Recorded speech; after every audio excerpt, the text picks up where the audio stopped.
Assalamualaikum warahmatullahi wabarakatuh. Perkenalkan, nama saya Lana Anis Fitria dari Universitas Muhammadiyah Yogyakarta, jurusan Komunikasi dan Penyiaran Islam. Di sini saya mendapat tugas dari kepemimpinan Nabi atau leadership, menjelaskan atau mereview mengenai tokoh-tokoh Muhammadiyah. Nah, yang pertama itu ada Kiai Haji Ibrahim. Beliau menjabat di Muhammadiyah itu pada tahun 1923 sampai dengan 1933. Nah, jabatan beliau itu adalah sebuah ketua. Nah, Kiai Haji Ibrahim itu lahir di Kauman, Yogyakarta pada tanggal 7 Mei 1874. Beliau merupakan putra dari Kiai Haji Fadil Rahmat Ningrat, seorang penghulu hakim Kesultanan Yogyakarta pada zaman Sultan Hamengkubuwono ke-7. Beliau termasuk seorang ulama besar yang cerdas, wawasannya luas, dan ilmunya sangat disegani oleh masyarakat. Beliau juga hafal atau sebagai hafiz Quran dan ahli qiraah atau seni baca Al-Quran. Beliau juga mahir dalam berbahasa Arab. Sebagai orang Jawa, ia sangat dikagumi oleh banyak orang karena keahlian dan kefasihannya dalam penghafalan Al-Quran dan berbahasa Arab. Selanjutnya itu ada Kiai Haji Hisham. Dia menjabat sebagai ketua pada tahun 1934 sampai dengan 1936.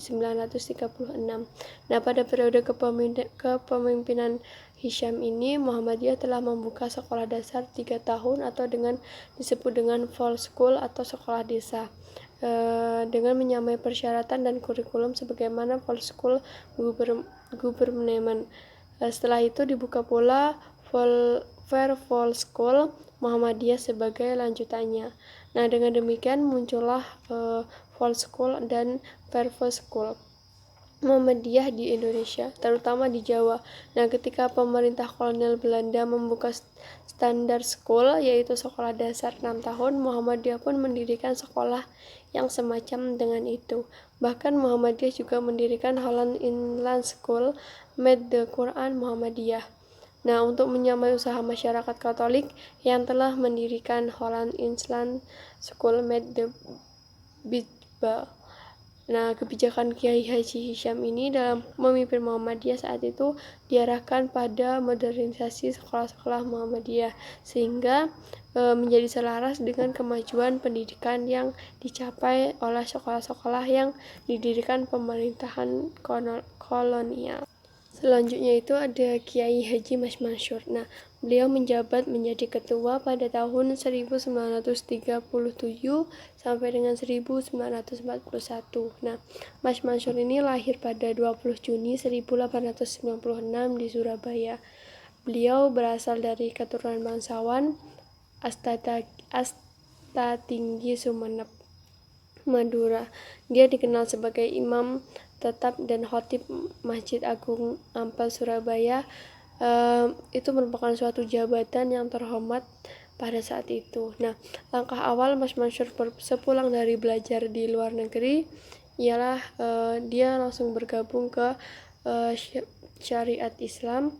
Peristiwa yang dia saksikan dan alami baik di Mekah yaitu terjadi pergolakan politik maupun di peristiwa yang dia saksikan dan alami baik di Mekah yaitu terjadinya pergolakan politik maupun di Mesir, yaitu munculnya gerakan nasionalisme dan pembaharuan merupakan model baginya untuk mengembangkan sayapnya dalam suatu organisasi. Nah, beliau juga Mas Mansur membentuk majelis diskusi bersama Abdul Wahab Hasbunallah yang diberi nama Tafsir Al-Afkar atau Cakrawala Pemikiran. Selanjutnya ada Kiai Haji Bagus Hadikusumo. Nah, beliau ini menjabat menjadi ketua selama dari tahun 1944 sampai dengan 1953. Beliau merupakan pahlawan perintis kemerdekaan nasional Indonesia. Beliau dilahirkan di kampung Kauman, Yogyakarta dengan nama Reza Hidayat pada 11 Rabiul Akhir 1038 Hijriah setelah tamat dari sekolah Ongkoloro 3 tahun tingkat sekolah dasar.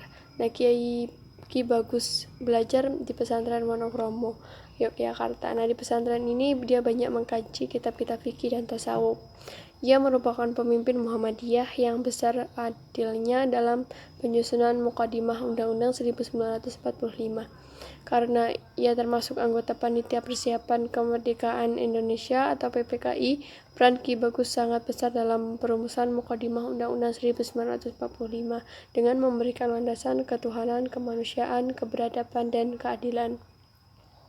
Nah, pokok-pokok pikirannya dengan memberikan landasan-landasan itu disetujui oleh semua pihak PPKI. Ki Bagus Hadikusumo menjadi Ketua Pengurus Besar Muhammadiyah selama 11 tahun, yaitu pada tahun 1942 sampai dengan 1953, dan wafat pada usia 64 tahun pada pemerintahan Republik Indonesia menetapkannya sebagai pahlawan perintis kemerdekaan nasional Indonesia. Yang selanjutnya itu ada Buya Haji Ahmad Rashid Sultan Mansur. Beliau menjadi ketua di Muhammadiyah itu pada tahun 1956 sampai dengan 1959. Nah, pada tahun 1923, Sultan Mansur menjadi ketua Muhammadiyah cabang Pekalongan setelah ketua pertamanya mengundurkan diri karena tidak tahan menerima serangan kanan kiri dari pihak-pihak yang tidak suka dengan Muhammadiyah. Ia juga memimpin Muhammadiyah cabang Pekajangan, Kedung Muni, dan tetap aktif mengadakan tablik dan menjadi guru agama. Ketika terjadi ancaman dan konflik antara Muhammadiyah dengan orang-orang komunis di ranah Minang pada tahun 1925, Sultan Mansur diutus Hubbentus Muhammadiyah untuk memimpin dan menata Muhammadiyah yang telah tumbuh dan bergeliat di bumi Minangkabau. Nah, kepemimpinan dan cara berdakwah yang dilakukan tidak frontal dan akomodatif terdapat para pemangku adat dan tokoh setempat, sehingga Muhammadiyah pun dapat diterima dengan baik dan mengalami perkembangan pesat. Selain Muhammadiyah, Sultan Mansur sebagai mana juga Kiai Haji Ahmad Dahlan pada dasawarsa 1920-an hingga 1030-an aktif dalam syarikat Islam yang sangat dengan host. Selanjutnya itu ada Kiai Haji Muhammad Yunus Anis. Beliau menjabat menjadi ketua pada tahun 1959 sampai dengan 1962.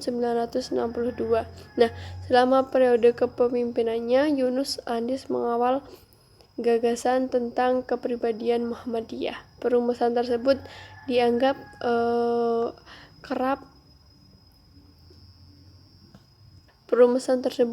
digarap oleh sebuah tim yang dipimpin oleh Kiai Haji Fakih Usman dan telah diputuskan dalam Muktamar Muhammadiyah yang ke-35 pada tahun 1962 yang bertepatan dengan setengah abad Muhammadiyah. Selanjutnya itu ada Kiai Haji Ahmad Badawi. Beliau menjabat menjadi ketua pada tahun 1962 sampai dengan 1965. Nah, semenjak berkiprah di Muhammadiyah, beliau ini menjadi leluasa mengembangkan potensi dirinya untuk bertablik. Keinginan ini dijalankan melalui kegiatan sebagai guru di sekolah atau madrasah dan melalui kegiatan-kegiatan dakwah lewat pengajian dan pembekalan kemuhammadiyahan. Nah, prestasi di bidang tablik telah mengantarkan Badawi untuk dipercaya menjadi majelis tablik pimpinan pusat Muhammadiyah pada tahun 1933.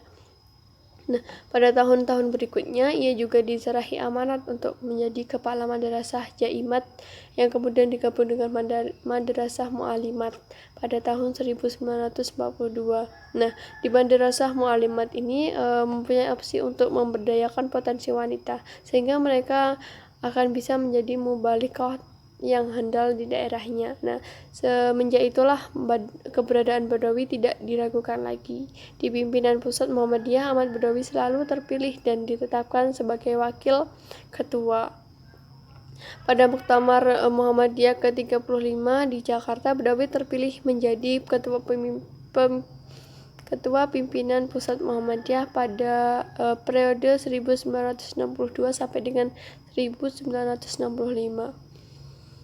Pada Muktamar Muhammadiyah ke-36 di Bandung, beliau juga terpilih lagi menjadi Ketua Pimpinan Pusat Muhammadiyah pada periode 1965 sampai dengan 1968. Selanjutnya itu ada Kiai Haji Fakih Usman. Beliau menjabat menjadi ketua pada tahun 1968 sampai dengan 1971. Nah, Kiai Haji Fakih Usman dilahirkan di Gresik, Jawa Timur pada tanggal 2 Maret 1904. Ia berasal dari keluarga yang santri sederhana dan taat beribadah. Beliau terlibat di Muhammadiyah itu mulai tahun 1925 ketika ia diangkat sebagai ketua grup Muhammadiyah Gresik yang dalam perkembangan selanjutnya menjadi salah satu cabang Muhammadiyah di wilayah Jawa Timur. Selanjutnya ia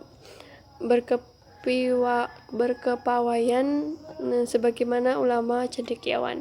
Lalu ia diangkat sebagai ketua Majelis Tarjih Muhammadiyah Jawa Timur pada periode 1932 sampai dengan 1936 yang berkedudukan di Surabaya. Sebagai salah seorang wakil ketua pimpinan Pusat Muhammadiyah pada kepengurusan Kiai Haji Badawi, yang pertama itu pada tahun 1962 sampai dengan 1965, Kiai Fakih Usman merumuskan sebuah konsep pemikiran yang kemudian dikenal dengan kepribadian Muhammadiyah. Nah, rumusan kepemikirannya ini diajukan dalam Muktamar Muhammadiyah pada Muktamar ke-35 tahun 1962, tepatnya di Jakarta, yang akhirnya diterima oleh sebagai pedoman bagi warga Muhammadiyah. Selanjutnya ada Kiai Haji Abdul Rojak Fakhruddin. Beliau menjabat dari tahun 1971 sampai dengan 1985. Nah, keterlibatan Kiai Haji Fakhruddin ini di Pusat Muhammadiyah mengantarkan beliau menjadi ketua pimpinan daerah Muhammadiyah Kota Yogyakarta. Kemudian dia menjadi ketua pimpinan wilayah Muhammadiyah se-DIY. Selanjutnya menjadi anggota Zawil Qurba pimpinan Pusat Muhammadiyah sampai akhir dipercaya memimpin Muhammadiyah selama kira-kira 22 tahun, dari tahun 1968 sampai dengan 1990. Pak Aher menjadi ketua pimpinan Pusat Muhammadiyah sejak tahun 1968 setelah di fait accompli untuk menjadi pejabat ketua PP Muhammadiyah sehubungan dengan wafatnya Kiai Haji Fakih Usman.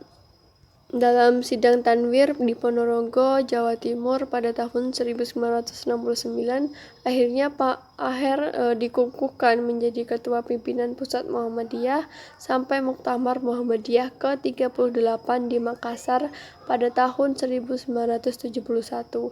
Nah, semenjak saat itulah ia terpilih secara berturut-turut dalam 4 kali Muktamar Muhammadiyah berikutnya. Untuk periode 1971 sampai dengan 1974, kemudian pada tahun 1974 sampai dengan 1978, lalu 1978 sampai dengan 1985, dan yang terakhir itu pada tahun 1985 sampai dengan 1990.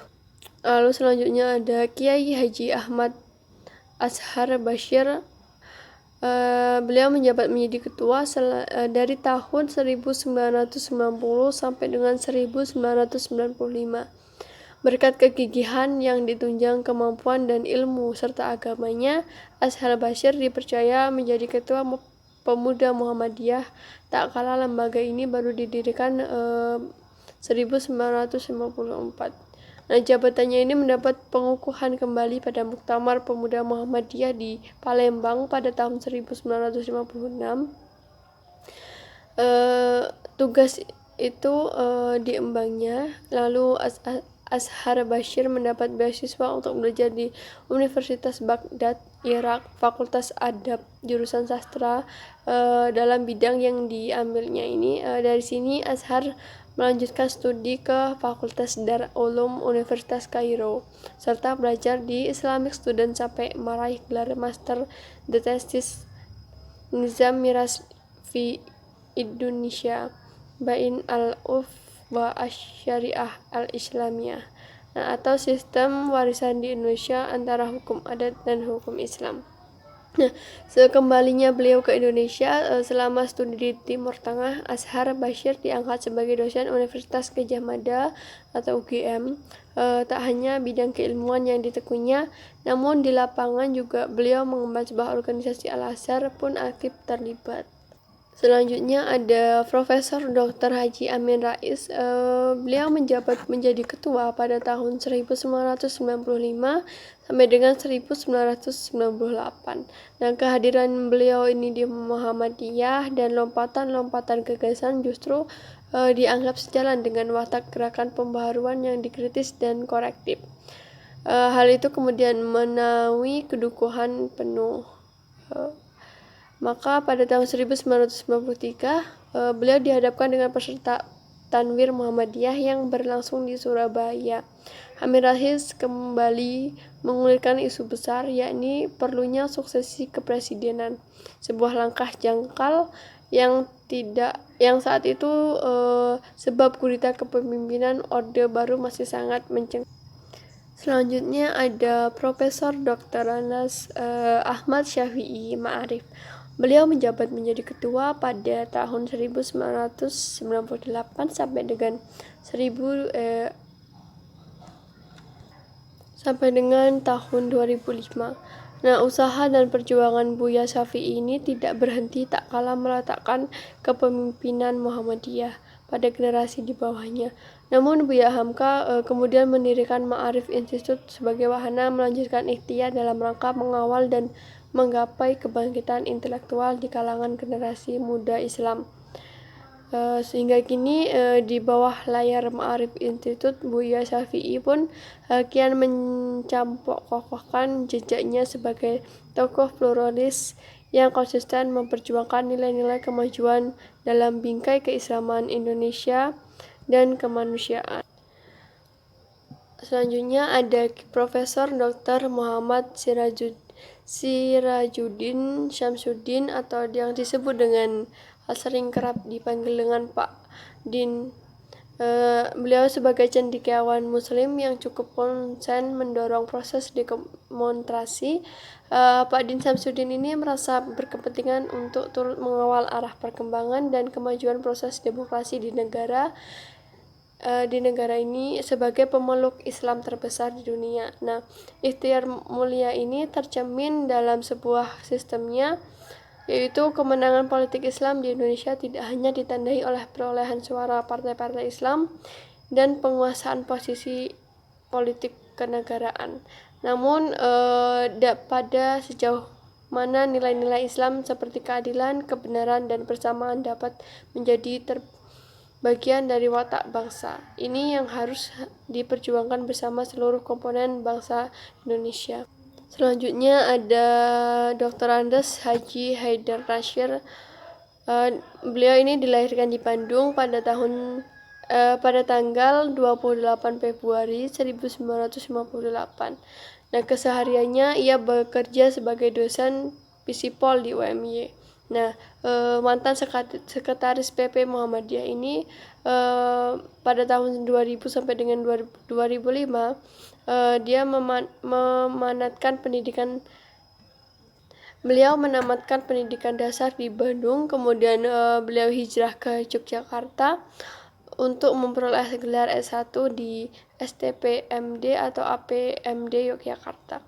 Kemudian gelar S2 dan S3 diperoleh di Fisipol UGM dalam bidang sosiologi.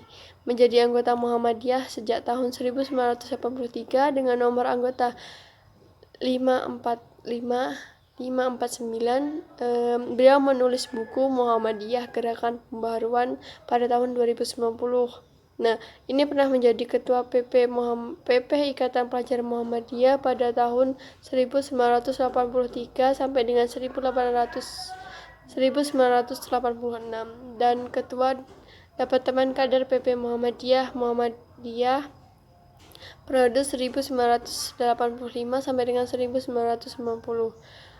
Beliau bersama dengan istrinya Dr. Andes Haji Siti Nurjanah Dejohartini juga menjadi ketua PP Aisyah pada tahun 1900. Beliau juga menjadi ketua PP Aisyah pada tahun 2015 sampai dengan 2020, menjalankan amanah Muktamar Muhammadiyah ke-47 di Makassar. Bapak Haidar Nasir juga menyebatkan kesibukannya sebagai ketua umum untuk menjadi pemimpin redaksi majalah tertua di Indonesia, yaitu Suara Muhammadiyah. Adapun karya-karya ilmiah atau buku yang diciptakan oleh Bapak Haidar Nasir ini, yang pertama ada buku Budaya Politik dan Kekuasaan pada tahun 1997, kemudian buku Agama dan Krisis Kemanusiaan Modern, kemudian ada buku Praktisme Politik Kaum Elit.